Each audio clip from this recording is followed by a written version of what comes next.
Afternoon as well as good morning and good evening to everybody wherever you are. My name is Zorica Trikic. I'm a Senior Program Manager at ISA, and I will moderate this interesting and inspiring webinar today. The webinar is organized by ISA, the International Step-by-Step Association, and financially supported by the Bernard Van Leer Foundation. A special welcome to all of you, the listeners who are joining us today from more than 35 countries around the world. Next slide, please. The theme that we proposed for our today's webinar is Building Better Cities for Young Children, working together to improve young children's well-being.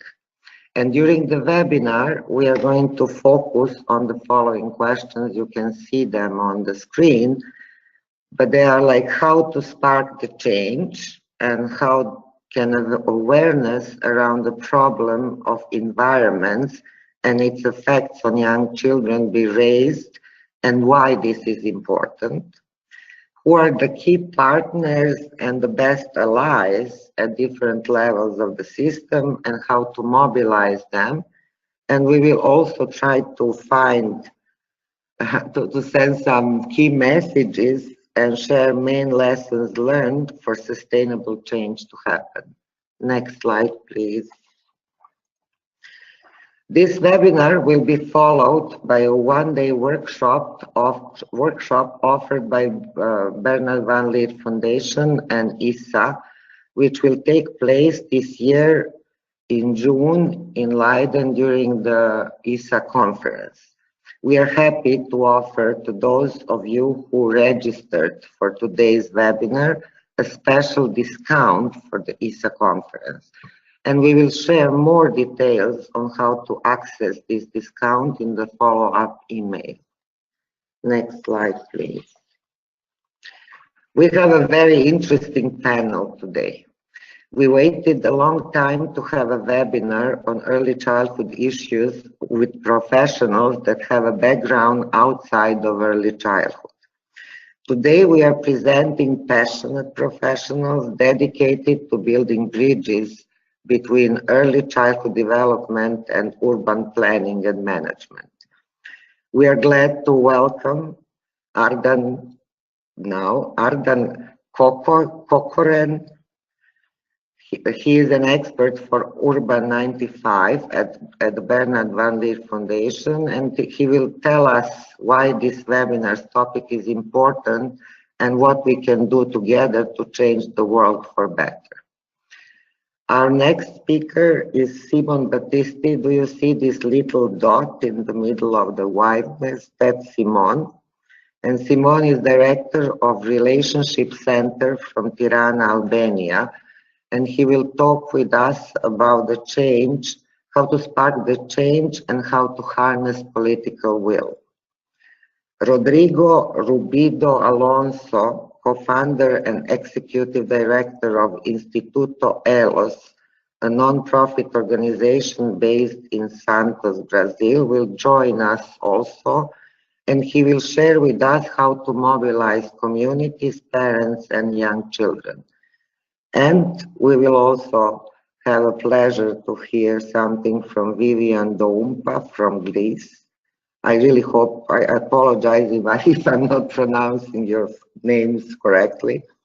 Vivian from Greece, an associate partner for the Netherlands-based urban development agency STIPO, and she will tell us how to approach and mobilize pregnant women and caregivers of the youngest ones. Before we start our discussion, I would like to share with you some information. In the first part of the webinar, our panelists will give like 15 minutes long presentations. And after that, we will have discussion. You can download handouts and additional materials from the platform. You can see it on the right side of your screen. If you would like to submit questions during the webinar, you can type questions directly in the questions panel, again, on the bottom right side of the screen. We will not, for sure, be able to address all your questions, but we will try to focus on some of them at the end of the webinar. And finally, the recording of today's webinar, as well as presentations, will be sent in a follow-up email. Next, please. Next slide. Ruja, thank you. So I would like to start with Ardan and start with the question from Urban 95. If you could experience the city from the height of 95 centimeters, what would you change? Ardan, can you tell us, please, why asking this question is important and what we can do to make the lives of our youngest fellow citizens better? Thank you, Zorika, and thank you for the introduction, and excited to share with you about our work.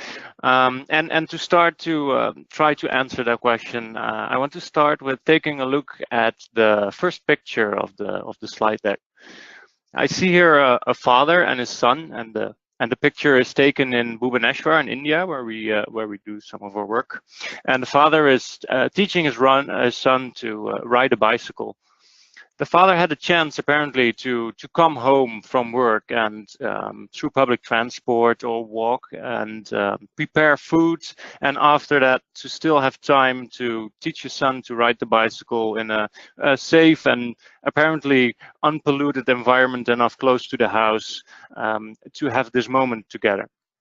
And with the majority of children growing up in this urban environment these days, this is the standard stage more and more where parents raise their children. But yeah, what triggers this? So why is this moment important? Next slide, please.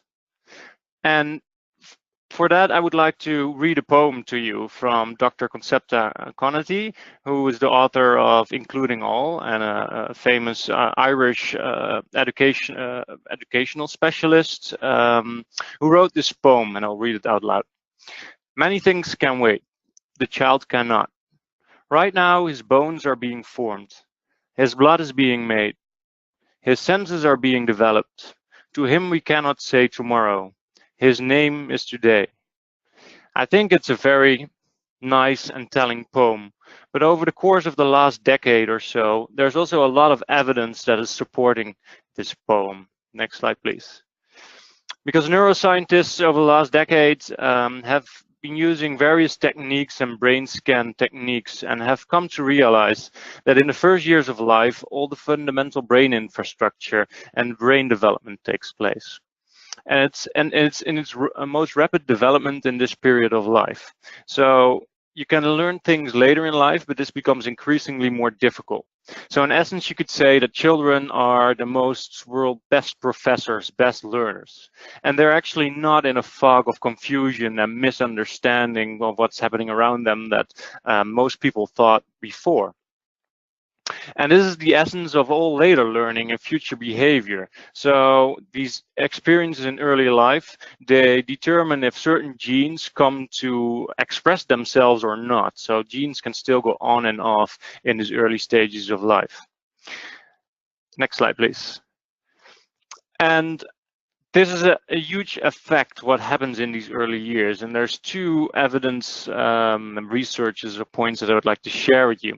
And the first is a research in Jamaica, where a large group of stunted children, so as children who are relatively short for their age, they've gotten both, a group got nutrition, so got good foods to help them, and another group got stimulation, so parents got more engaged, more interactive with their children, and supportive and emotionally involved.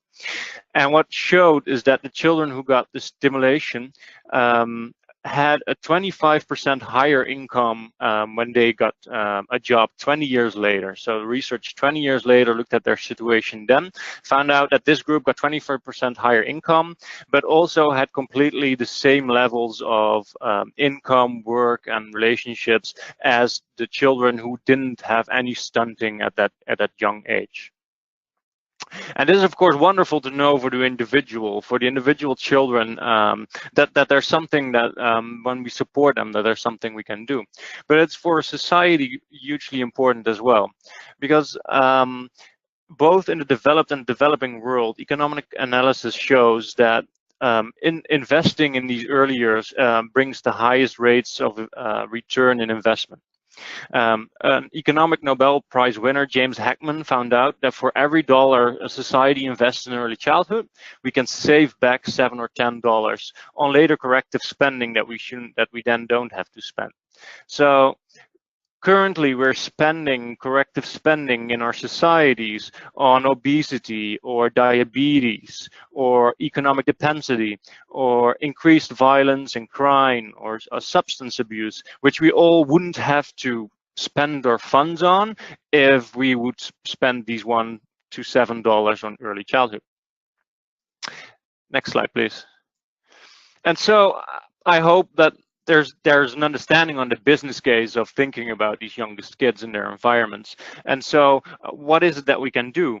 And to answer that question, there's basically two things that's really important in these young kids' lives. And that is responsive caregivers, frequent warm interaction with them and responsive interaction with the people that care for them, and a safe and stimulating physical environment that they can explore. So see the pictures also on the screen. Next slide, please. And since we're touching on the urban environment, I want to share a bit more on what it means by stimulating environments. According to researcher Piaget, it's from birth to age 2, children are in the sensory-motor type of development. That means that they're really developing their sight, their hearing, their touch. And so it's not huge playgrounds or very impressive things that we need to develop, but it's often just a strip of grass near the house that children can touch, or some sand and water, or some musical instruments, and that they're in close vicinity to the house and not far away somewhere in a downtown park. Next slide, please. So these environments can be stimulating, and there's like easy things that we can do to make that happen. But of course, there's also the protection from more harmful environments and the pollution that cities can also bring to children. Since globally, for children aged 5 to I think somewhere 25, adolescents, car accidents and road accidents is the primary cause of death. And on average, throughout all countries globally, most countries spend about 3% of their gross domestic product on mitigating the impact of road crashes. And so, for example, Mexico City has a huge strategy called Zero for Youth, where the mayor stands behind to try to limit these challenges and create safe trespassing, create a better environment for pedestrians, creating speed limitations. But it's also, for example, air pollution. Children have a much higher respiratory rate, so they inhale much more air than adults. It's actually twice the amount as you look at the amount of body weight, so twice the amount of air intake. So per kilogram of body weight, and especially in these first 1,000 days of development, this has, of course, a huge impact on their bodies. Actually, recently in the newspapers, you could hear the story of Ella Kissy Deborah in London, a 9-year-old child who was living near the Ring Road, and she's the first child internationally to be recognized, really to have a direct correlation with air pollution. She died because of asthma, and her attacks peaked during high moments of the pollution cycles. And also noise pollution. This is a picture from our work in Dhaka in Bangladesh. And also there's a lot of research on structural noise around children and the stress that creates and the impact on their development. Next slide, please.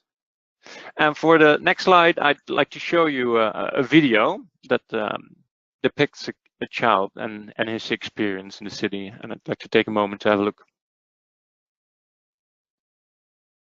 So thank you. Well, while we're going back to our slides, I'd just like to ask you a moment to reflect and just what stood out for you when you were looking at this. Next slide, please. And what I'd hope that came across is that this child is not walking through the city on its own. So the caregiver for children up to age of 3 is always with them.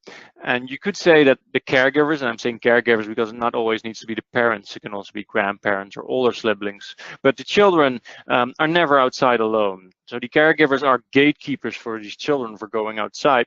And this is different from somewhat older children who have some independent mobility, and you can look at how the neighborhood is designed for that. But for these young kids in their crucial development of life, it's parents juggling through these cities and taking their children with them and all the difficulties that they have during those processes. Next slide, please. And so I want to take a moment, like, what are the challenges? How challenging is it for caregivers in their daily routines to go through these cities? And what are the limitations for them for taking their children outside or for allowing their children for getting this exposure to nature, getting this exposure to new experiences and the parks and the playgrounds? And for example, one of the biggest issues is that pregnant women, babies, and toddlers have much more needs as it comes to daily routines. They need to go to routine health checkups more often. Children need to often travel to childcare, and parents often need to go, for example, grocery shop in between before they go to their work. And so ideally, all these things can be planned in a city within walking or cycling distance from their house, or in using public transport. But the challenge is, as you can see from this picture, often public transport routes, but also routes and the whole networks in cities are designed for people traveling from A to B, from the house to work, but not for the other routines, as you can see below, with the many stops in between in other neighborhoods and localities. And often, for example, walking with strollers makes it a whole lot more difficult to come into a bus or to if there's curb cuts or not. So one example that we sometimes do is go with a group of decision makers or people from a municipality and walk together with a group of strollers and see what sort of things they bump into. Next slide, please. But this is not only in their daily routines and where they're walking and where the buses take them, but it's also when designing public spaces, when designing playgrounds, you need to take into consideration the amenities and the needs of the caregivers that come with these children. So you see here some pictures from Latin America, from one of the projects, and there they've mapped a lot of where all the open little vacant plots in the city, and they've created and designed temporary places close to the house where parents after work can easily walk to, feel safe, feel protected, where children have an opportunity to play, but where there's also, for example, toilets, or where there's coffee and where there's more people with eyes on the street. And that's really what is needed. It's not the big park in downtown where people can only go to in a weekend. Next slide, please.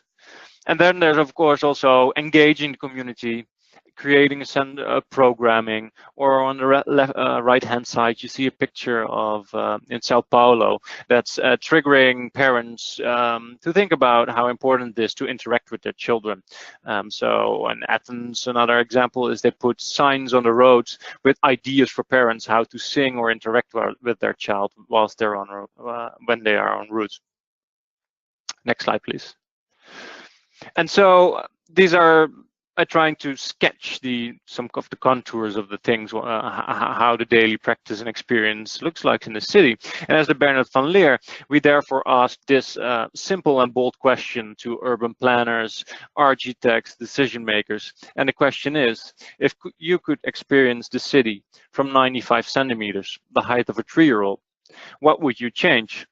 Next slide, please.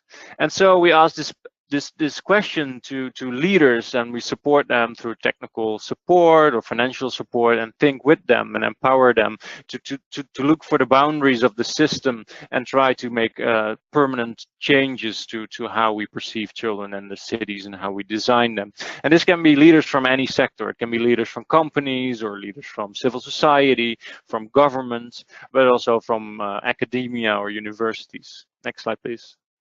And so one example is, for example, the mayor of Tirana, who you see here, who's taken up the needs of children central in his political domain and his daily actions, and is really creating the best will and doing a lot of good things in Tirana, what I'm sure Simon will be able to share more about later during his presentation. But there's, for example, also the mayor of Bogota, who mentioned that children are sort of an indicator species, that if you can build a city that is good for children, it will probably be a good city for everyone.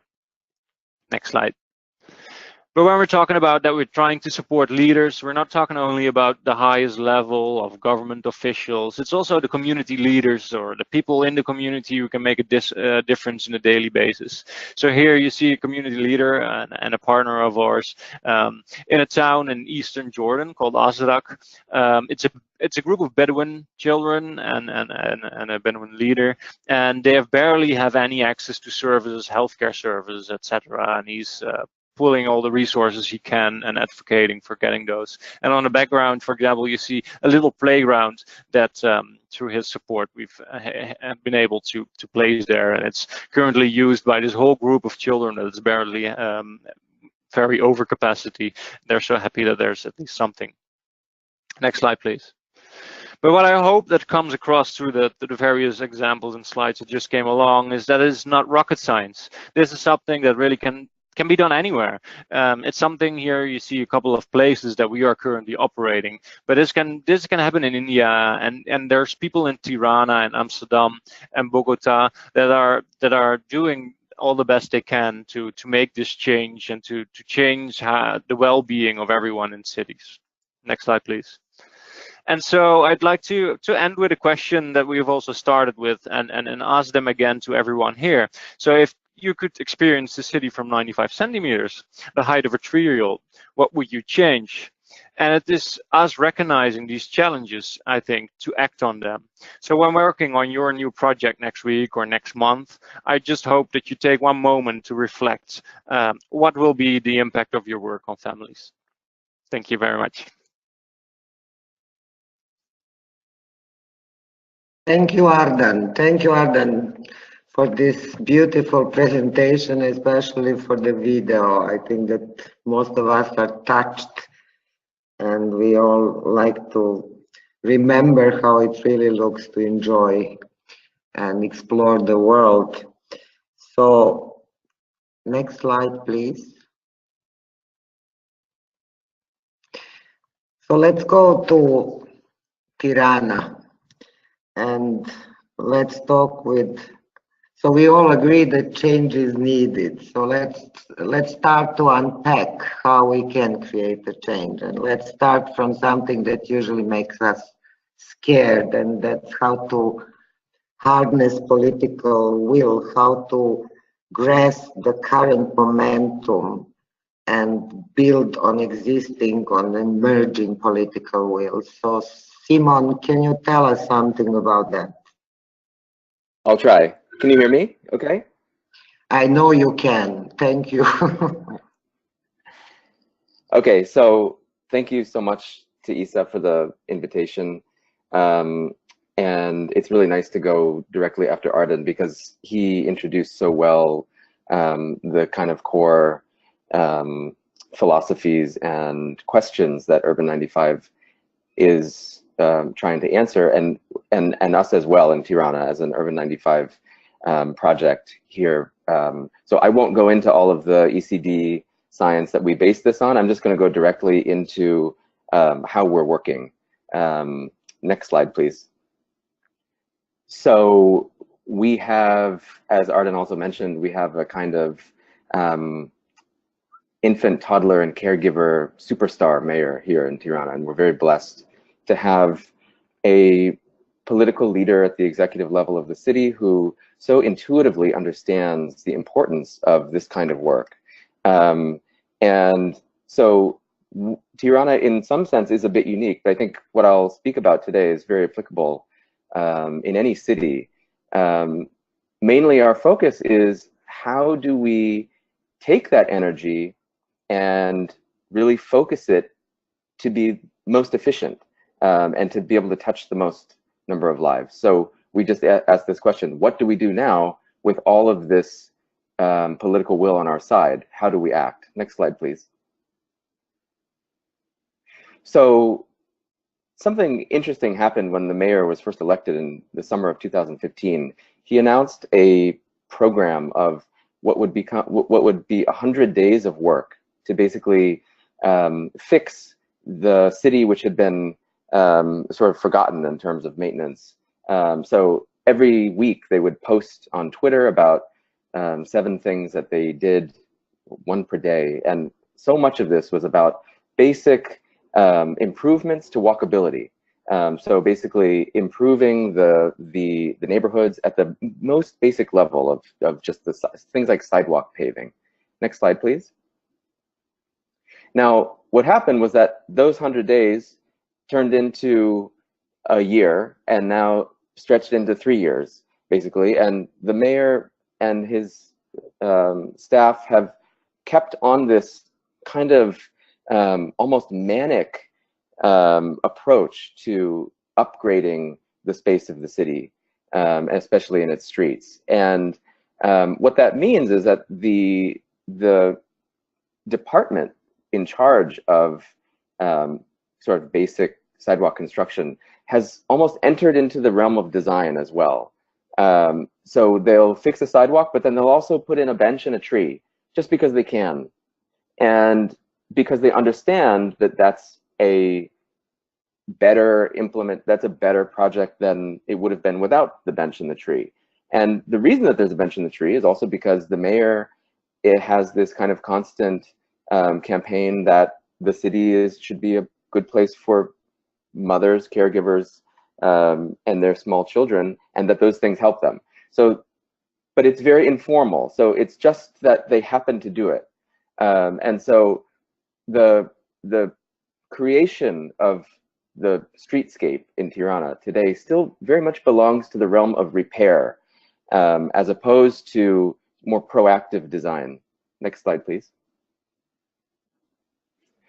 So here's sort of the issue that we face, is that on one end of the spectrum, we've got a mayor who deeply understands ITC issues when it comes to urban planning. And on the far end, we've got a public works department who also has a lot of practice under their belt and are able to implement very basic projects along those lines.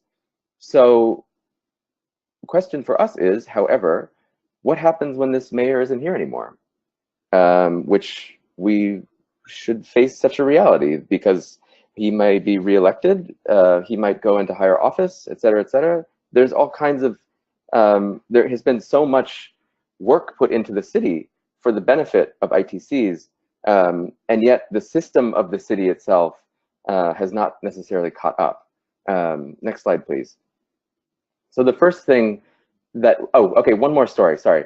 One more story is that what's important for you to know is that there are 17 new schools being built at the moment, and 35 of 63 existing primary schools are also being reconstructed. They issued a 7-year tax, which would raise money for this massive effort. And they're about midway through the project now. And what happens is still that the streets directly in front of these schools are not being designed. So many of the new schools are combining high school, primary school, kindergarten, and nursery all on the same site. So you've got a huge cross-section of children who are coming to a particular site, or who will be coming to a particular site. And recently we were in a meeting and we were told that when the question was asked about what's happening in the street connecting to the school, no one had any answers. It's just, once again, it's a thing which just sort of falls through the cracks. So next slide. for us, it's really important to build this system. So our approach to kind of harnessing the political will of this mayor is to say, look, an ITC system is much better than just an ITC mayor. And so the kinds of issues that we have in that high school, for example, where just no one happened to look at the street, should go away with a kind of comprehensive approach to ITC knowledge being embedded in the municipality. And that's really the kind of core of what we're after right now. Next slide, please. So we say, build a system. And we call that system mainstreaming. And that means to really bring ITC knowledge, so essentially early childhood development science, as well as kind of caregiving science, et cetera, and make a bridge to urban planning. And that's really how we function. So we think about this system as a project, which we call the ITC Neighborhood. And that's really that's a construction project. That's really renovating a neighborhood to make it extra safe and walkable for ITCs. At the same time, we're designing a process, so a kind of system of workshops and basically education across all departments of the city that will play out in real time during the implementation of the project. Next slide, please. So the project is essentially what we call an ITC neighborhood, and the anchor of that neighborhood is a school, a public school, primary school, which would be turned into a public park. San Francisco has a program. Boston Schoolyards is a program. New York City has a program. Sorry, Simon, can I ask you for a favor? Can you tell us what is ITC? What it means? Infant, toddlers, and children? Infant, toddler, caregiver. Ah, thank you. Sorry for interruption. No, thank you. So the ITC neighborhood is a space which is designed and has many urban design features which support the healthy growth of infants and toddlers and as well of the caregivers whose stress levels and their own health is also so important for the healthy growth of the children. Now, in Tirana, as in many cities, which are quite overbuilt in 2019, public schoolyards are some of the last remaining large open spaces in the middle of the city. So in fact, in Tirana, if you were to transform all of the 63 primary schools into public parks, you would double the total amount of park space in the city. And so it's a very attractive site upon which to work.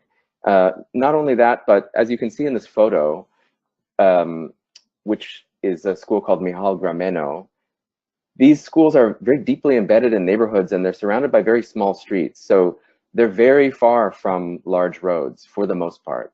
And the way that we go around and select these schools, we really begin with this kind of school, one which is very much nestled inside of a neighborhood, surrounded and accessed only by very small streets, upon which walkable interventions are sort of easier to pilot. Next slide, please. So in this image, you see the yellow dots are the 63 primary schools, and their size indicates the number of students with respect to each other. The red dots are kindergartens, and the blue dots are nursery schools. In the lower right-hand corner is where that picture in the previous slide was taken. And if you can go to the next slide, the project is essentially to draw a radius of 300 or 500 meters around a cluster. So we map the schools, and then we map the clusters as they are found, in a sense. So the importance again is that that a parent can have a child both at a kindergarten and a primary school, for example, and in this cluster, as well as clustering other services like health centers, and also services from private businesses like fresh foods, you can really make a walkable neighborhood all in one place, very close to where people live. Next slide, please. Within that neighborhood, then, we select the streets which interconnect all of the institutions. So the next step then is to basically write a set of design guidelines which will give a specific set of instructions on how to design each one of these three typologies. And those three typologies are the schoolyard itself, which you can see in yellow, then the Świętoria Escolas, which is basically envisioned as a kind of walkable boulevard, say kind of pedonalia, with very limited traffic access, low speed limits, public art, plenty of seating, et cetera, et cetera. And then the pink road that interconnects them is a kind of secondary kind of classification, a second classification of road, which is slightly less intensive, but still contains many ITC features. Next slide. So the ITC neighborhood is really everyone's job. And the process and the book is written in such a way and organized in such a way to make this really clear. So the content is organized by policy objectives. And you can see the man with the baby is pointing to, our neighborhood is convenient. So the policy objective of our neighborhood is convenient has specific policy measures coming off there to the left, which is sort of the domain of policymakers. And these are things which, if our neighborhood is convenient, we'll have a flat, level, and easy to walk upon sidewalk, but we'll also have cleaner diesel. And so these two things, so that on my walk, I'm breathing less toxic fumes. So the policymaker and the city engineer both are coming at the same question, but from very different perspectives. The ITC indicators is a data set, is a set of indicators which collect and follow data over time about these neighborhoods. And this will be another project that's introduced to Tirana alongside the ITC neighborhood. So we'll measure, we'll set benchmarks of these neighborhoods and understand how they perform, and then be able to track them over time. And then the design guidelines are organized under the ITC indicator. So if an indicator is a number of crosswalks per number of crosswalks per length of road, for example, the design guideline tells you how to design a crosswalk, basically, and how to and specifically how to design a mid-block crosswalk, for example. So that's a quick example of how all of this information is kind of fitting together as a puzzle, and is kind of intended to be legible by many different kinds of actors. Next slide. Now, in this part, so this is sort of where we are now. We're just beginning the workshops with the many different departments across the city. And I just show this image. This is kind of a key image for us. What, when we think about design guidelines, what makes a bench better or worse for ITCs? And we believe very strongly that there are very particular needs that this group has, which are reflected in design choices in the built environment. And this bench is for me a very nice example. The fact that there is a backrest at that angle on a very low, wide, flat bench makes this particular bench able to be utilized by two very different sets of people who, if it weren't for that backrest in this image, would probably not feel comfortable sitting so close to each other in public, when there are many other options to sit very close by. And so we will walk through, so the design guidelines are very much illustrated by, whenever possible, examples that already exist in Tirana, where we can basically observe ITC behavior and really talk about it and the importance that design has in supporting it. Next slide, please. Now, kind of the other issue that's taking place in the background of all of this is a project that we write each week called the Baby Bulletin. And the Baby Bulletin is a kind of, it's delivered to city staff each week, and essentially tries to connect current events to ITC issues each week. Next slide, please. So the Baby Bulletin is basically a weekly briefing, a kind of intelligencer.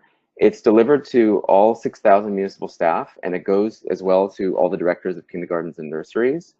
And it's really, we started thinking about it as a kind of, as a way to put ITC facts in front of the mayor once a week and all of his staff.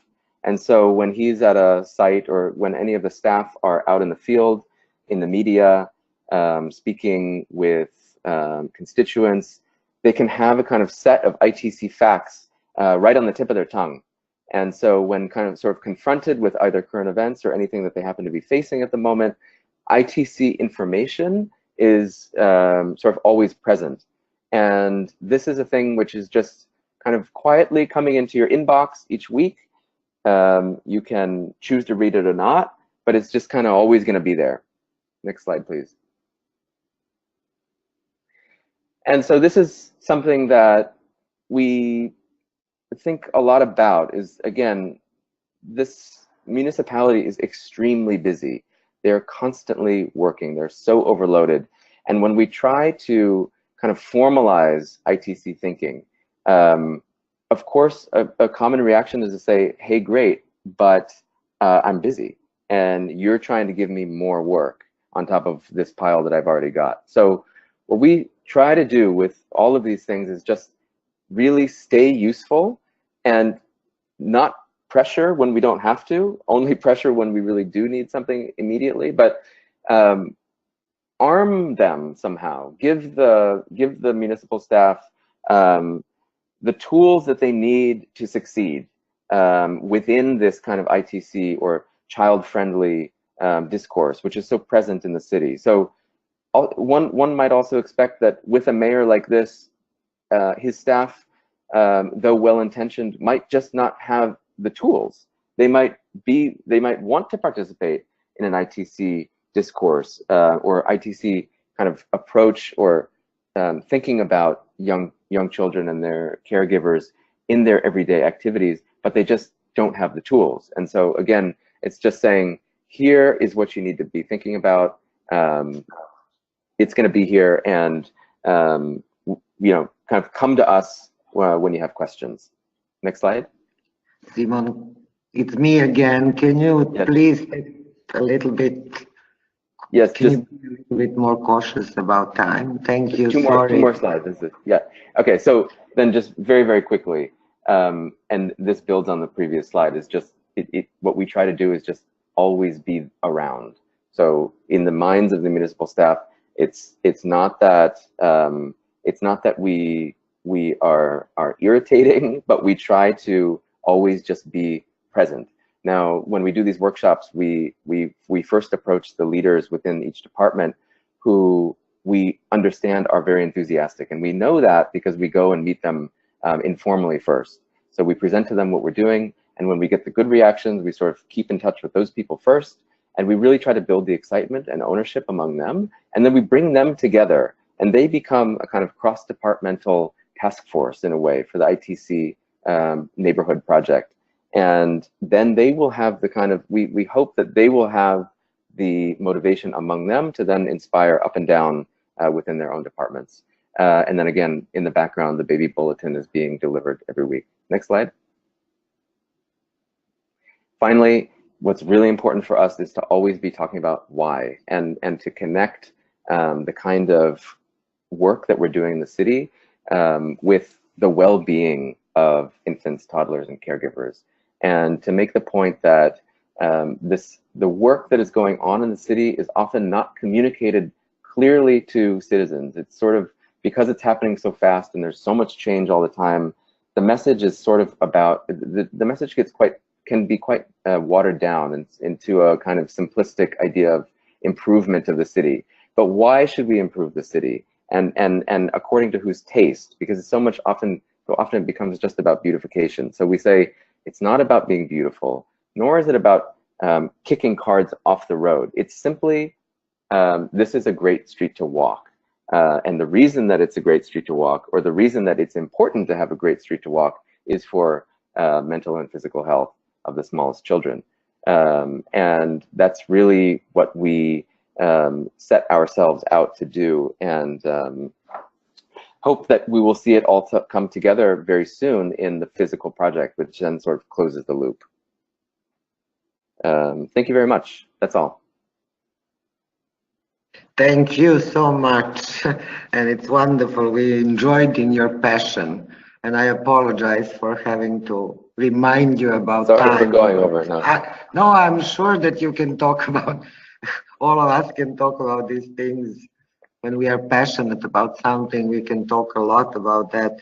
But thank you for reminding us that the well-being of children and families, or how you call them, ITCs, should be in our focus. And also thank you for reminding us that we have to be ready to use the momentum.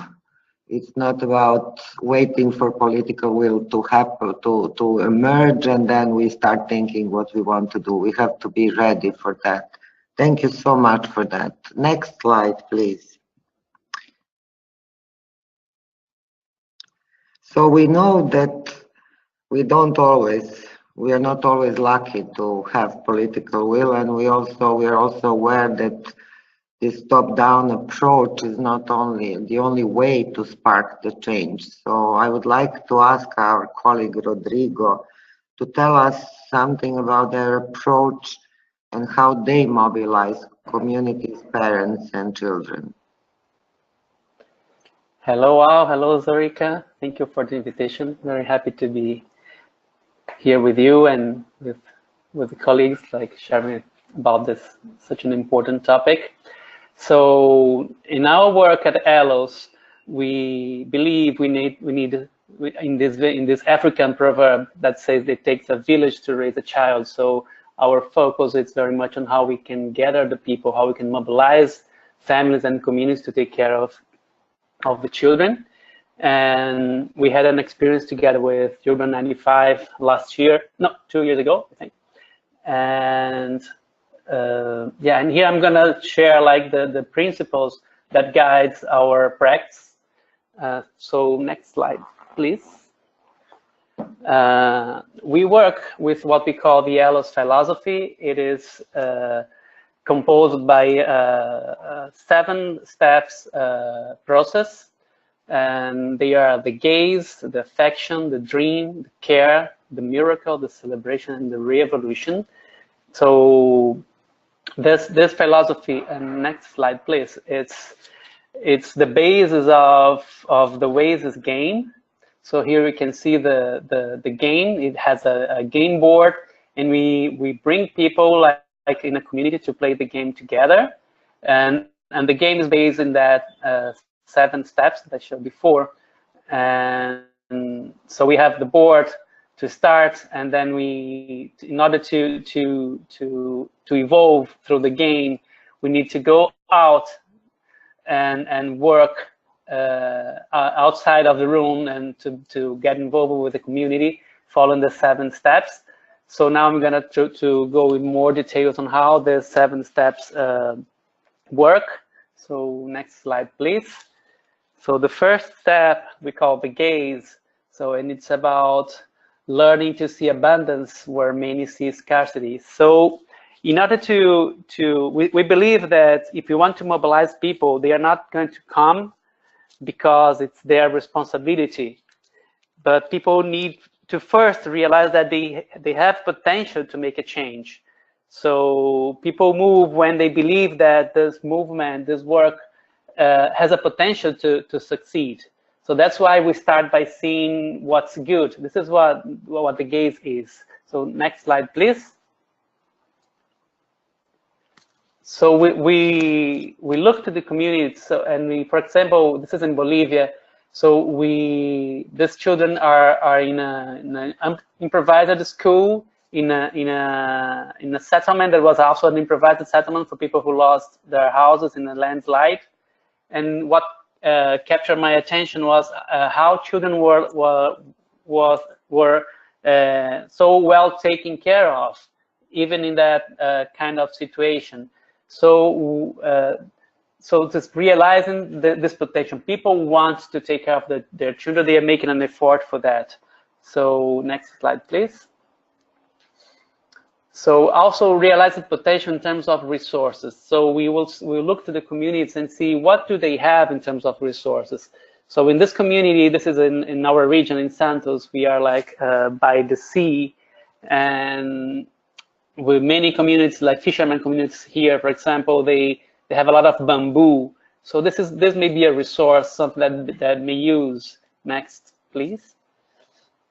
And if it is a urban community, so we may find in an abandoned piece of land some rocks, these ones that you see at the back of the land. And we thought that maybe this is a resource that we could use if we were going to build something. And so we take time, like doing all this kind of explorations of what are the potentials that we see in the community. This is and it could be very, very simple and I would say unpredictable as this kind of things. So next, please. So once we see this potential, we started to work on what we call affection. So we foster kindness before fear and judgment. So instead of judging like people are like doing things in the wrong way, we first start with the gaze, and then we're gonna like seeing what is good, what is potential, and then we're gonna talk to people to understand their history. Next slide, please. So to really get involved with the people, to take time to understand the history of the community. So these are like a group of young people. By the way, we are ELOS, our organization. We are training people to disseminate this approach all over the world. So what I'm showing here, it's a process that has been used now in over 800 communities in 50 countries of the world. So it's very much spread right now. This one is in Brazil. So, and these young people here, they are like being trained by us, and what they are doing here is they are like sitting and taking the time to listen to the story of this elder of the community, so understanding the culture, the story, who are that people, how is their culture, their values. When you talk about affection, for us, it's talking about values, and especially common values. Next, please. And here it's what we call the talent show. So we started to see people that have special talents in the communities.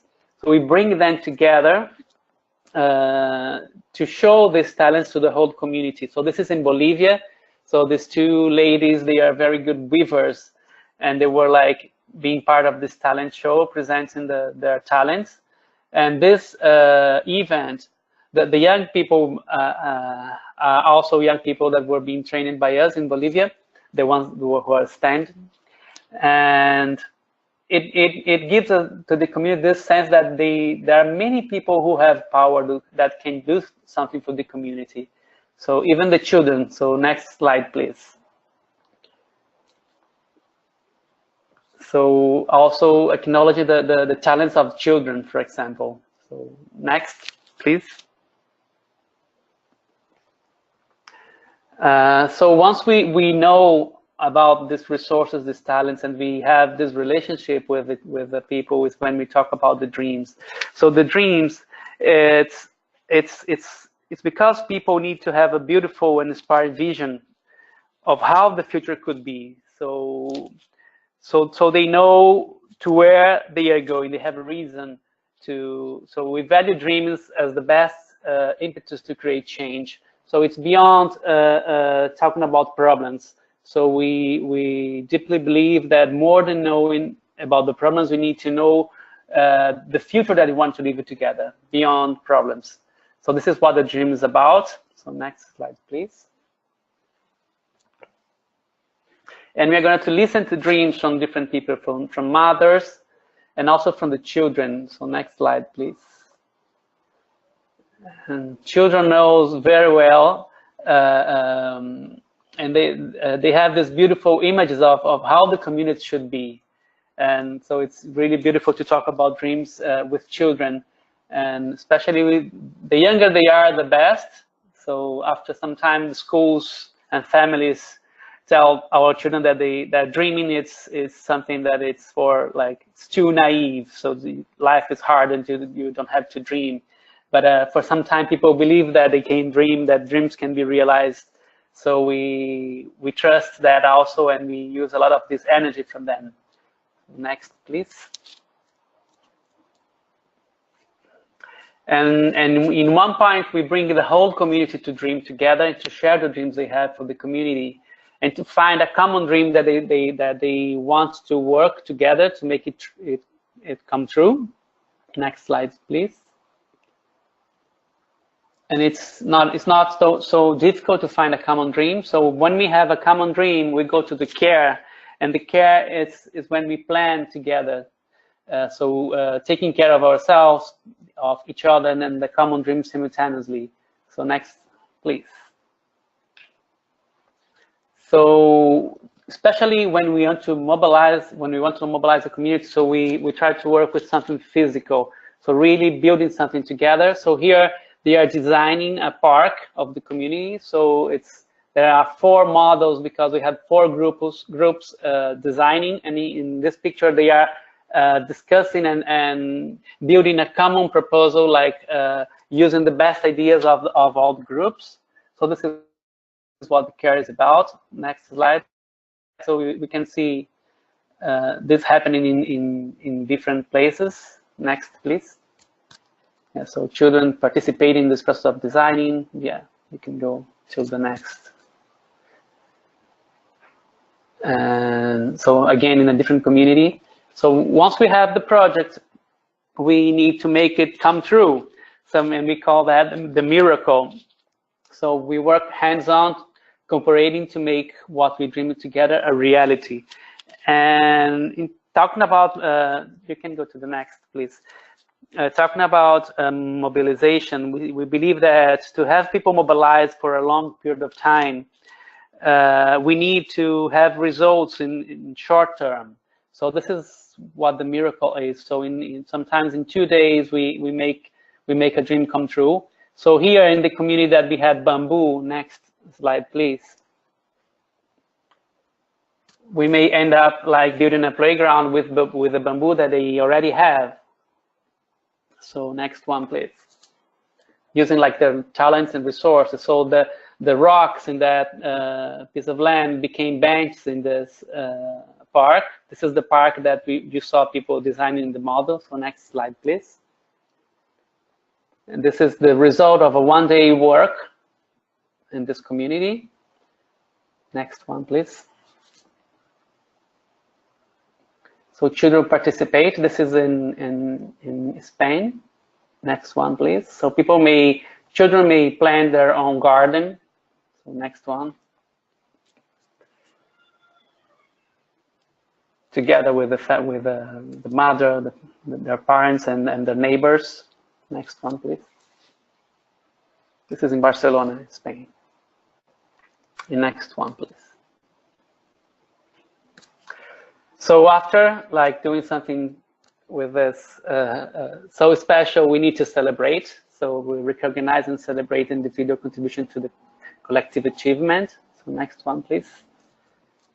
So you can go like just like one after the other. It's just some images of celebration. This is in Amsterdam. So we play, we dance. Next one. This is in Brazil. By the way, the one that we did with Bernard van Leer. And so after this, this process like brings this sense of power. So people start to believe that it's possible to make a change. So when we talk about the re-evolution, so we evolve on the journey, driving the construction of new dreams. So here I have just one case. I could show you like 10 cases, but here just one. You can go to the next one. So this community is in Santos, Brazil. We started working with them in 1999, and this building is a daycare center that was built exactly the way they build their houses. So using their local talents and local resources, we built it in 5 days with the community. You probably know that in Brazil, people can build a whole favela overnight. So we use the same technology to build some things that are for the whole community. So this is the daycare center. But 1 year later, they have this place full of children in the morning, in the afternoon. On the evenings, they had adult education in the same building. On Saturday, they had a group of doctors that would come to give assistance to the children. On Sunday, the same building was the community cinema. And with that, they went to talk with some businessmen in the city, and they got support for building a new daycare center. So next one, please. So 1 year later, we had this daycare center for this same community. So people start to believe that they can make a change, and they start to evolve in this process. So after this second daycare center, that it was even this place for children to plant, they have a vegetable garden. They want to have a project for young people, and they started to work with cultural activities. So next one, please. So 10 years after this daycare center, they built this building. That it's a cultural center for the community. That the cultural activities started inside of this yellow container here. 1 year after the daycare center, but the building was 10 years after. So in this building, they have a theater, they have like a music studio, they have all different kinds of cultural activities going on, and it was it is a community acknowledgement. So people, that's like people realize that it's possible to make a change, and they grow in their achievements. So I think this is all that I wanted to share for now. So what we realize after 10-20 years is that in every community, people do want to take care of their children. Many times they think it's not possible. So we are concentrating in showing them that it's possible. Thank you. Thank you. Thank you, Rodrigo, for reminding us how important it is to have dreamers among us and how important are human relations. Sometimes we forget that empowered humans can do a lot. So thank you so much. Next, please. Next slide, please. So let's go to Greece a little bit. Vivian, are you with us? Yes, I'm here with you. Hello. Hello, Vivian. In your project, The City at the Eye Level for Kids, you did some very interesting things, including reaching out to the youngest and their caregivers. And can you share with us how you mobilized them and what you achieved? Yes, of course. Thank you very much for the invitation. It's really lovely to talk to you. It's the first time I'm doing a webinar, so excuse my trembling of my voice or my anxiety. And it was also wonderful to hear the fellow panelists before, because they allowed me to have an overview of what I'm going to say now. So it triggered also other ideas in my head. So just a brief introduction about the City at Eye Level. The City at Eye Level is an international program initiated by STIPO. It's a Netherlands-based organization. And what we do is we try to see how cities feel like home.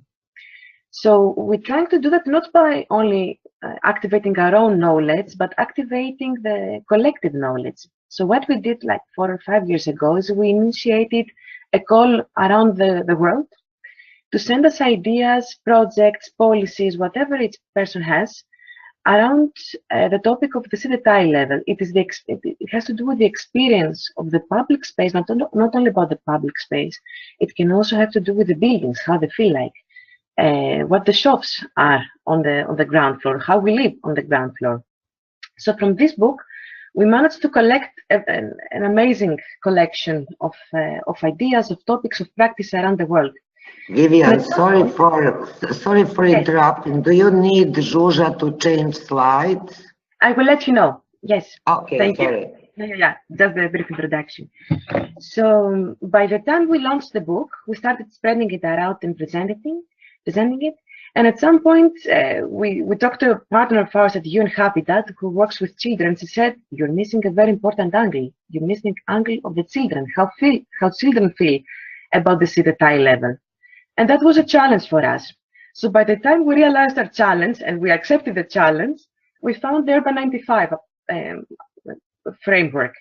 So we started collaborating. Change, please, the slide. So we came up with a question.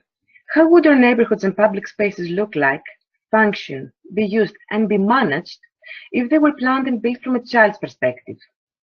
Our aim is to highlight the elements, practices, and management approaches that enhance the child-friendliness of the public space and the neighborhood in respect of health, safety, and accessibility, while on the other hand creating a socially and culturally interactive and stimulating environment for children and their parents. We do not seek to refer only to the formal children's places, such as parks and playgrounds, but also to the sidewalks, to the squares, to the parks, and the playgrounds. The hybrid zones, the plinth is what I told you about, like the first levels of a building, and the neighborhood as a whole. And on the other hand, we also seek to highlight the processes that enhance children's inclusion and participation in the creation and management of open and public space. So on the one hand, we want to see the criteria and the methodologies behind the seed at eye level for a child and its caregiver, but also how we can include them in the process. Next one, please. So by initiating the project, we had a twofold scope. On the one hand, we wanted to create a book again, so we reached out to the international network, the existing one that we had, but also we triggered other people's network to see who's an expert on the child friendliness of a city, who has approaches and case studies to contribute. So on the one hand, we were curating a book. On the other hand, we wanted to filter all these ideas and case studies and knowledge in order to come up with a toolbox, with a methodology. So while we were curating and editing the chapters, we did two tryouts of an idea of a methodology. One in Thessaloniki, in Greece, in February 2018, and one in Stockholm, in April 2019. These are the steps of our project, but I will focus on these two these two tryouts, just to give you an idea of how we managed to activate caregivers and the children. Next one, please. So just to give you an idea, the book at the moment that's going to be published very soon, it's an open source book, you can download it online. It will consist of 70 chapters from this beautiful spread of all around the world. Next one. Next one, please. Yeah, perfect. So about the tryouts, this is an image from Thessaloniki. The weather was not at its best. You see it was raining, but it was very interesting to see what will happen also under bad weather conditions. Next one. So in Thessaloniki, we tried a formal workshop format. So what we did is we reached out to a residential neighborhood that also has commercial activities, but on a neighborhood scale. And we reached out to them by inviting them to participate in, let's say, in a closed workshop format. We also partnered up with local partners in order to help us spread the word in the neighborhood. So the workshop format consisted of activities that were led by the child itself. In the first picture on the left hand, you see that the child is holding the questionnaire. The child is holding the map and is showing the parents around about where to go. In the second part of the workshop, we had a reflection group, as you see in the picture below. So we included the adults in a discussion about how they experienced the child-led activities. While in the meantime, we were also having a parallel session next to us, you cannot see the image now, where children had the opportunity to draw the neighborhood of their dreams. And this whole workshop took one morning, one day. Our team consisted of the local facilitator, in that case it was me, the international facilitator, it was my colleague Rosa Dannenberg, with whom we have developed the methodology together. We also had a local arts educator who was able to give us input on the methods and the tools we were going to use. A local child-friendly cities expert, because myself or my colleague Rosa, we are not child-friendly cities experts, we are placemakers, and volunteers who helped us to facilitate the process and make it more comfortable for the children and the parents. Next one, please. We also teamed up with the municipal youth center that is inside this neighborhood to help us spread the word, and with a family portal called Pigolabides. It means like these little bees that shine light, that it's very popular in the city and many families follow it up. So it was the perfect media channel for us to spread the word. And she also, the founder of the portal, helped us also to see aspects from the family's perspective of how they live in the city. We reached out to the people to participate through social media and mass media, like a press release and in the press, door-to-door communication in the neighborhood. So we visited the schools, family facilities, shops. So we handed out posters, leaflets to let them know, and of course the word of mouth. The main message was a call for supporting us in the piloting of a participatory methodology for children and caregivers. We were very careful about the message we wanted to spread within the neighborhood. And that was not that we want to activate the community to take on action now. We wanted them to help us with the pilot. And that was very important. Next one, please. And here you see some pictures of how we worked in the park, where the caregiver and the caregiver was the facilitator for the child to be able to express its experience around the public space. Next one, please. And these are from the indoor activities. We used various tools like drawing, voting for the best public space, etc. Next one. And now the case of Stockholm. In Stockholm, we decided to try something else out. We didn't throw a formal workshop. We decided for 2 days to be inside the park where there is also a kindergarten. So it was like an open workshop format. Again, we had the child-led activities. So the children, following the facilitation of the caregiver, were walking around the neighborhood and following a task book that we gave to them. And then we decided, instead of doing a group reflection, to have an interviews session. And at some point, we also managed to have a group reflection. This format took place for 2 days, and of course it lasted like 6 or 7 hours, where we had the chance to talk with like at least 15 or 20 people. The team in that case of Stockholm was the local facilitator. In that case was Rosa, my colleague, me being the international facilitator, and also in Stockholm we had a child-friendly cities expert. Next one, please. I think it's funny to see how we had really bad weather in Thessaloniki in Greece, and the weather in Stockholm was really amazing. That was one of the challenges that we had to face, because the good weather in Stockholm meant that the people were not so much willing to participate in a workshop. So sometimes you need to have that in mind as well. So the local partner in the case of Stockholm was the local kindergarten, that it allowed us to spread the message through the parents that were at that moment or the day before in the park. We reached out to people to join us through social media and mass media, our local partners, and on spot. The main message also in this case that we wanted people to help us with the piloting of the methodology. Next one.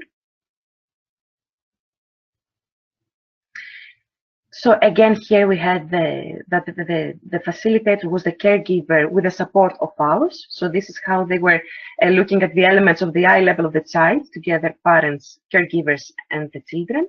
Next one, please. The interview session, it was very interesting to do that together with them, because it allowed them to share more experiences and stories behind their parenting experience in Stockholm. Next one. And this is just an indication of what the task book looked like. It had a lot of elements of sensory play, and this is where the child-friendly cities expert helped us, and the arts education. Next one. And of course, because it was a pilot of a methodology, we asked the parents to evaluate us in the end. And out of the evaluation, both in Thessaloniki and in Stockholm, we came up with some very interesting findings that I would like to share with you. This has to do with the content and the format. Content related, we realized that you have to be very clear about who you are.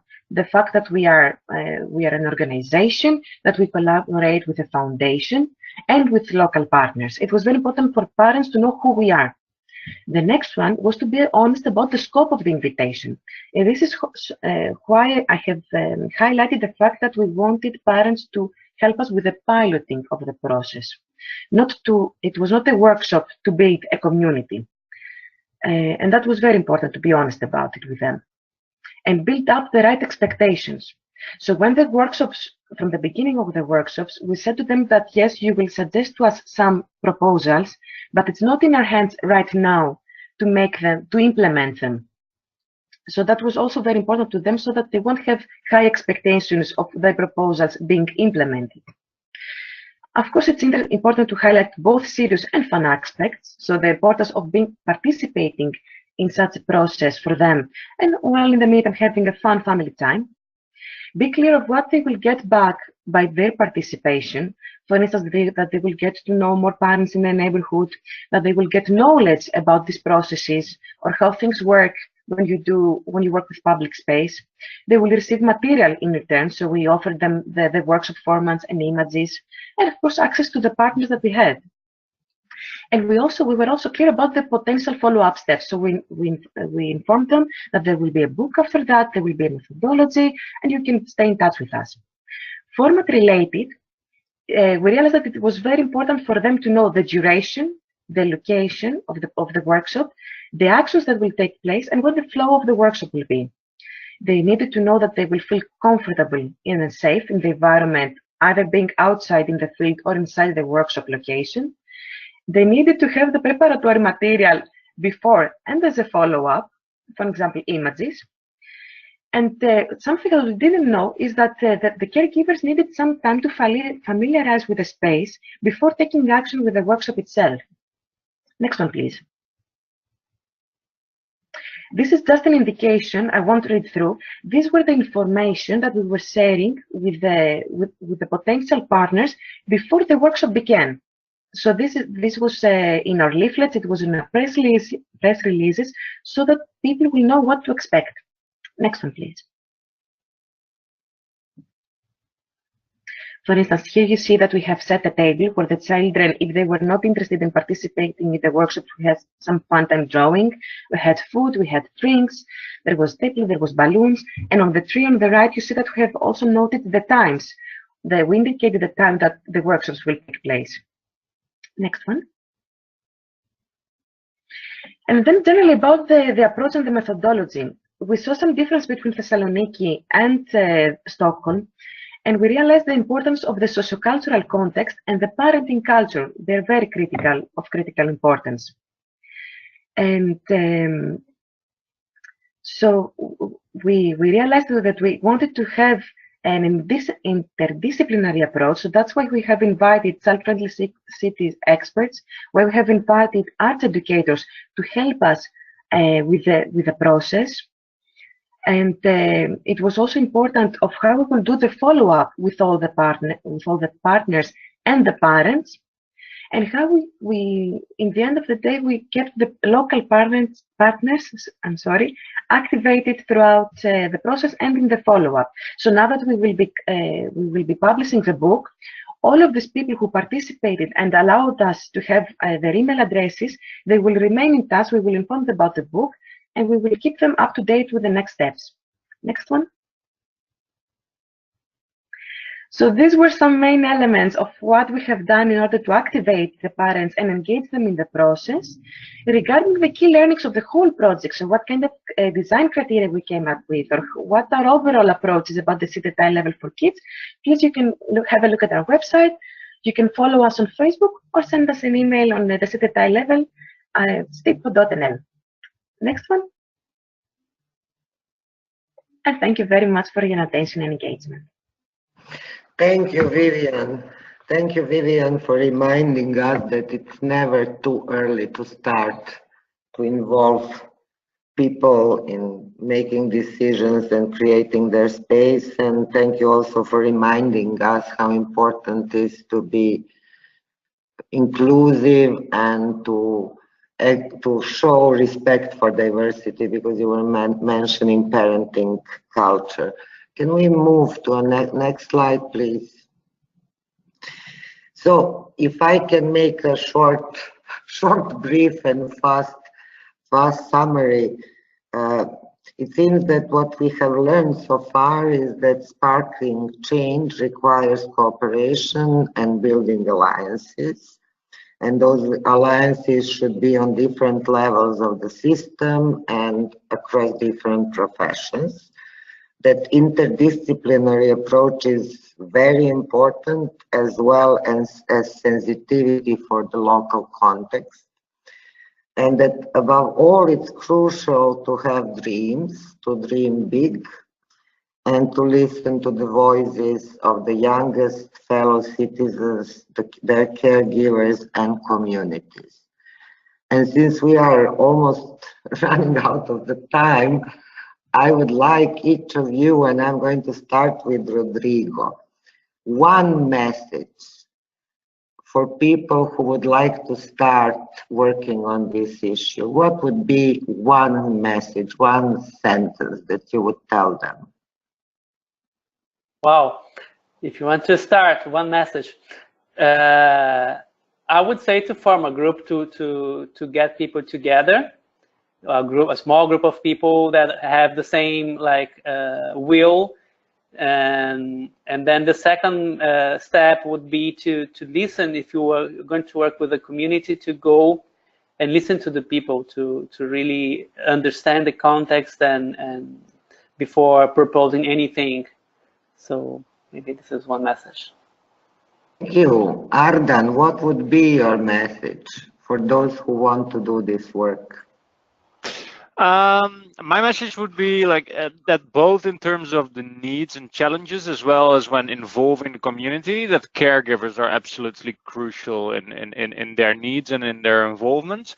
So child-friendly cities is not only about the children, it's very much about the people that care for them and that allow for them to go outside and make sure, and that interact with them on a daily basis to make sure they grow up to the best of their availability. Thank you. Simon, what would you tell them? I would tell them to go find a neighborhood street and watch the street for a week and see how people use it. And you can talk to them eventually. I think the first thing is really just spend some time observing. I think we learn so much from observing the patterns that people use on a daily basis, and we can really start to formulate so many ideas about what should take place, about how to improve a place on a very small scale, at the neighborhood scale, from watching how people behave, and especially with relationship to cars. I think the way that we have to avoid cars and the noise and pollution that they create every day tells us a lot about what would need to happen to a street for it to become safe. Yeah, start small, dream big. And there were a lot of comments during the webinar about the cars, how we are going to deal with cars. So maybe we can have another webinar on that topic. Vivian, what would you tell them? I think also, judging from myself, that urban planners, because I come from urban planning, we shouldn't be afraid to engage and reach out to young children and their parents because of the sensitivity of this target group. Sometimes we are very reluctant to reach out to them and to include them. So my invitation would be to invite them over to your approaches, even if you're not working strictly on the child friendliness of a neighborhood. I would like to highlight the importance of inclusiveness. And the more you open up to this group, the more you realize other aspects about the urban daily life and the things you can do that are lighter, quicker, and cheaper. that can be of great contribution not only for the families and the children, but for the whole community. Yeah, making life better for children sometimes enriches the whole community. Next slide, please. So our time has come to an end, unfortunately, and I would like to thank all our panelists for their participation and for all these inspiring insights that they have shared with us. But I would also like to use this opportunity to say thank you to all of you who are listening to us, and to remind you that you will find recording of this webinar on ISA's website and on YouTube, and you will also get the links and additional information via email. If you have any feedback or question about the webinar, you can write to me. You can see my email address at the bottom of this slide. And I would like to say goodbye I would like to remind you about the upcoming ISA conference in June in Leiden in the Netherlands, with the pre-conference event on the same topic. And I would like to say goodbye by telling you, keep on dreaming, keep on thinking about this issue, connect with different professionals, connect with people who share the passion and want to work together and who share the dreams for young children. And hope to see you at the ISA conference. Big thank you to everybody. Enjoy your weekend and go outside and try to see the place you are living in through the eyes of a child. Goodbye. Thank you.